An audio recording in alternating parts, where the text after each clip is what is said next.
एबे आसला बड़ खुशी खबर तेज समस्त भत्ता हिताधिकारी रही बड़ घोषणा जुलाई 4 तारिख में भत्ता हिताधिकारी को नहीं टंका वृद्धि को नहीं कैबिनेट बैठक तेज से मीटिंग फलाफल कौन रहा कौन दिज्व समस्त भत्ता हिताधिकारी को पिछला मासर भत्ता राशि टंका सहित 3000 टंका भत्ता राशि एने संपूर्ण खबर कौन रही जाने पूर्व आप चैनल को प्रथम थरक आसते चैनल को सब्सक्राइब कर पाखे आसुवा बेल आइकन को ऑल बटन में सेट कर दिंतु आउ हाँ वीडियो इंफॉर्मेटिव लगे निहत भाव वीडियो को लाइक करने सहित डिस्क्रिप्शन में लिंक अच्छी जाकि टेलीग्राम चैनल में आपने जॉइन जातु तबे काली जो बैठक होता से फलाफल आसी कि मुख्यमंत्री कहते कि खूब शीघ्र समस्त भत्ता हिताधिकारी को 3000 टंका प्रदान कर जो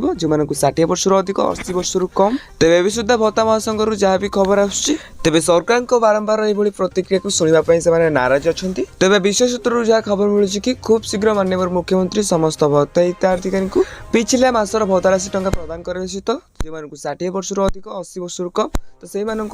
3000 टंका लेखाएं भत्ता राशि प्रदान करेंगे जदि आपण मैंने आपको ये वीडियो देखा चाहते तेज आम चैनल को सब्सक्राइब कर पाखे आसुवा बेल आइकन को ऑल बटन में सेट कर दिंतु आउ हाँ ये वीडियो क्यों देखुं निहत भाव कमेंट बॉक्स में कमेंट करूँ।